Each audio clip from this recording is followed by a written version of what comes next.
Welcome to Clinical Tools Library, evidence-based scales and questionnaires designed to support healthcare professionals in practice.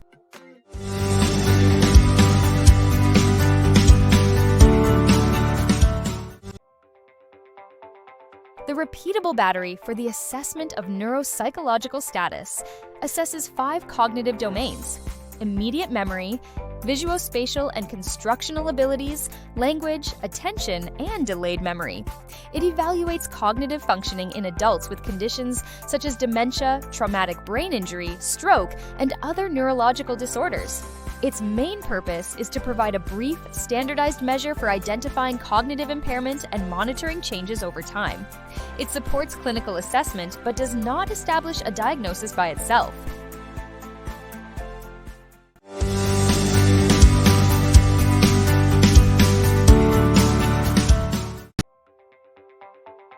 The Repeatable Battery for the Assessment of Neuropsychological Status is indicated for adolescents and adults, particularly older adults with suspected mild cognitive impairment, dementia, acquired brain injury, stroke, or other neurological and psychiatric conditions affecting cognition.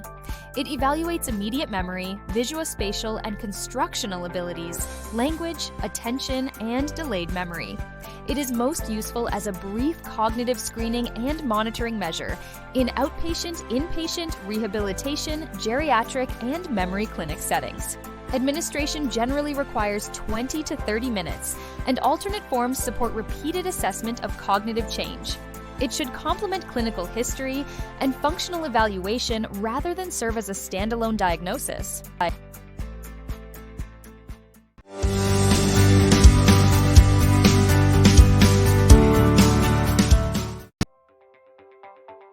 The examiner administers the Repeatable Battery for the Assessment of Neuropsychological Status in its standardized order, beginning with immediate memory.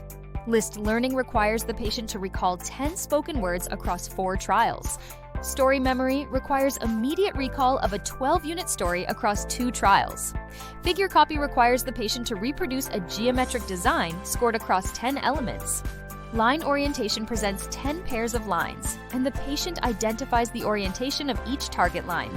Language tasks include picture naming of 10-line drawings and semantic fluency, in which the patient names as many fruits and vegetables as possible in 60 seconds.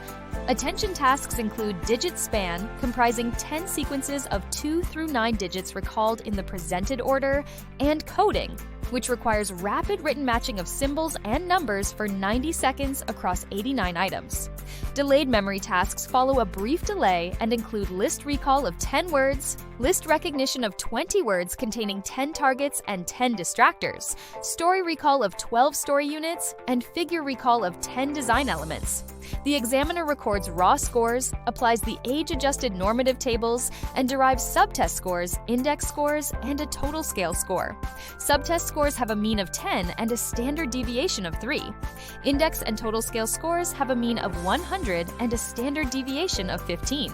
Scores from 90 through 109 are generally interpreted as average, 80 through 89 as low average, 70 through 79 as borderline, and 69 or lower as extremely low. Scores from 110 through 119 are high average, 120 through 129 are superior, and 130 or higher are very superior. Percentile ranks and confidence intervals should also be reported, with interpretation adjusted for the patient's clinical history, sensory or motor limitations, language background, and testing conditions.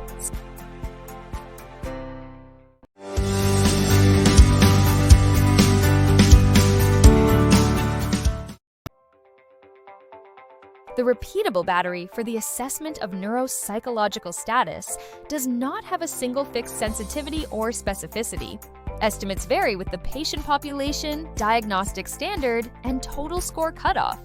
In one validation study of older adults evaluated for dementia, a total score below 78 showed approximately 83% sensitivity and 85% specificity. Sensitivity refers to the proportion of patients with dementia correctly identified by the test. Specificity refers to the proportion of patients without dementia correctly classified as not having the condition.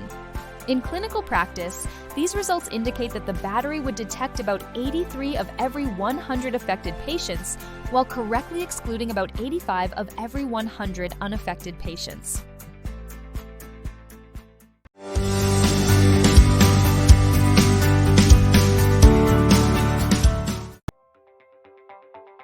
The repeatable battery for the assessment of neuropsychological status was developed by Christopher Randolph and colleagues in the late 1990s as a brief, repeatable measure of cognitive functioning in adults. Its original normative standardization included approximately 540 neurologically healthy adults, ranging from 20 to 89 years of age, with age-adjusted index scores and supplemental adjustments for education and sex. The battery contains 12 subtests that generate scores for immediate memory, visuospatial and constructional abilities, language, attention, and delayed memory, along with a total scale score. In the original validation work and subsequent studies, internal consistency coefficients for the primary index scores generally ranged from approximately 0.80 to 0.90, while test-retest reliability coefficients commonly ranged from approximately 0.77 to 0.88, supporting measurement stability across repeated administrations. Criterion-related validity has been demonstrated through significant differences between healthy adults and groups with dementia, traumatic brain injury, schizophrenia, Huntington disease, multiple sclerosis, and other neurological conditions. Studies have also reported moderate to strong associations between repeatable battery for the assessment of neuropsychological status scores and established measures of memory, attention, language, and general intellectual functioning. Research examining diagnostic classification has shown that the battery can distinguish cognitively healthy individuals from patients with dementia, although sensitivity and specificity vary according to the clinical population, disease severity, cutoff score, and comparison measure. Subsequent validation studies have generally supported the intended 5-domain structure, while also documenting differences in factor structure and performance across languages, cultures, education levels, and clinical groups. Thank you for watching. For complete information and official PDF resources, visit clinicaltoolslibrary.com or check the link in the description below. And don't forget to like and subscribe for more clinical insights.